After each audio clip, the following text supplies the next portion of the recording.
அனைவருக்கும் வணக்கம். Disney plus Hotstar நவி studios farmers master plan production தயாரிப்பில் மாரி செல்வராஜ் இயக்கத்தில் சந்தோஷ் நாராயணன் இசையில் வந்துள்ள படம் வாழை.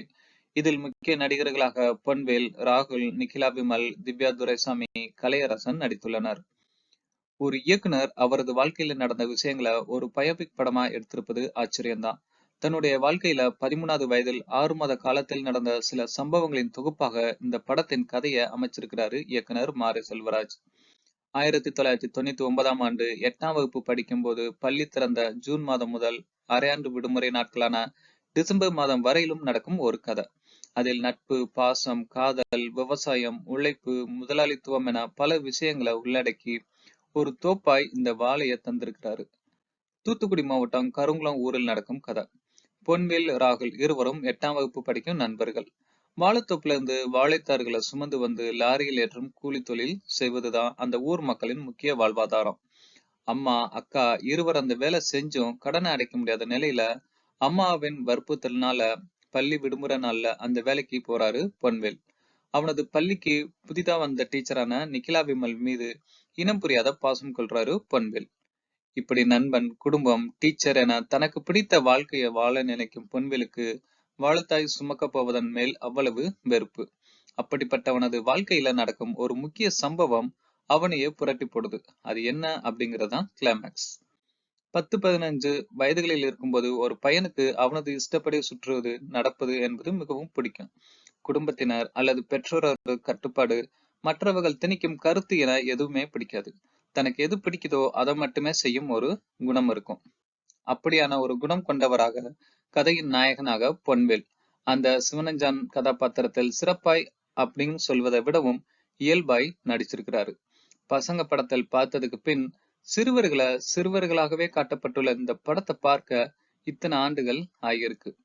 சக நண்பன் ராகுல் மீது ரஜினி, கமல் சண்டையுடன் கூடிய தோளோடு தோளான நட்பு, அம்மா, அக்கா மீதான பாசம் போல டீச்சர் நிகிலா மீதான அந்த பாசம், கால் கடுக்க நடந்து சென்று தலைவலிக்க வாழைத்தாரை சுமந்து வந்ததன் வலி என இந்த வருடத்துக்கு சிறந்த குழந்தை நட்சத்திரத்துக்கான விருதுகளை இப்போதே சந்தோஷமாய் சுமந்து கொள்ளலாம். தீவிர ரஜினி ரசிகன் பொன்வேல் அப்படின்னா தீவிர கமல் ரசிகன் நண்பன் ராகுல். நண்பன் பொன்வேலுக்கு கால்ல முள்ளு குத்திட, முள் குத்தாமலேயே நாங்க குத்தியது போல நடிப்போம், ஏன்னா நாங்க கமல் ரசிகன் அப்படின்னு ராகுல் பேசும்போது அந்த ஒரு காட்சியிலேயே அவனுக்கு கிடைக்கும் கைத்தட்டல் அவனது நடிப்புக்கு கிடைக்கும் பரிசு. 80-90ல ரஜினி கமல் ரசிகருக்கு இடையிலான சண்டை எவ்வளவு சுவாரஸ்யமா நட்பு சண்டையா இருந்தது அப்படிங்கிறதுக்கு இன்றைய சமூக வலைதளங்களில் சாக்கடையாய் சண்டை போட்டுக்கொள்ளும் சில ரசிகர்கள் தெரிந்து கொள்வது நல்லது. பொன்வேல் அக்காவாக திவ்யா துரைசாமி அந்த வயதில் ஒரு பெண்ணுக்குள் வரும் காதல அவ்வளவு அழகாய் வெளிப்படுத்தியிருக்கிறாரு. குடும்ப சூழல்ல ஒரு பக்கம் உழைத்தாலும் அம்மாவின் பேச்சுக்கு கட்டுப்படுவதும், கஷ்டப்படும் தம்பி மீது பாசம் காட்டுவதும் என பாசக்கார பெண்ணாய் நடிச்சிருக்கிறாரு.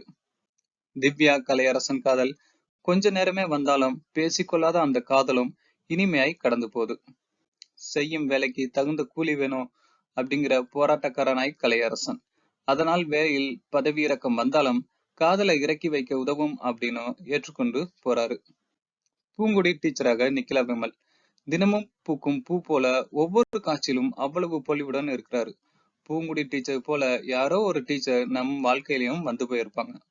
படம் பார்த்த பின்னாடி அவரவர் டீச்சரை ஞாபகப்படுத்திக் கொள்வாங்க. வாழையில் படர்ந்த கோடியாக இருக்கிறாரு நிகிலா.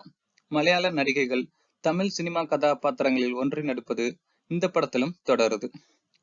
பூங்குடி டீச்சருக்கு பாராட்டுக்கள். பொன்வேல் அம்மாவாக நடித்திருக்கும் ஜானகி, புரோக்கராக நடித்திருக்கும் பத்மன், வியாபாரியாக நடித்திருக்கும் ஜே சதீஷ்குமார் ஆகியோரும் அவங்களது கதாபாத்திரங்கள்ல கவனம் பெறும்படி நடிச்சிருக்கிறாங்க.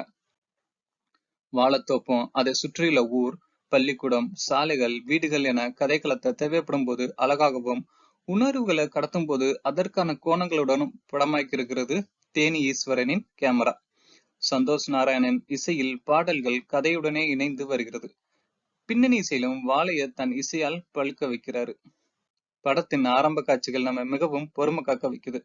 அதன் பிறகுதான் நம்மள உள்ள இழுக்கிறாரு இயக்குனர் மாரி செல்வராஜ்.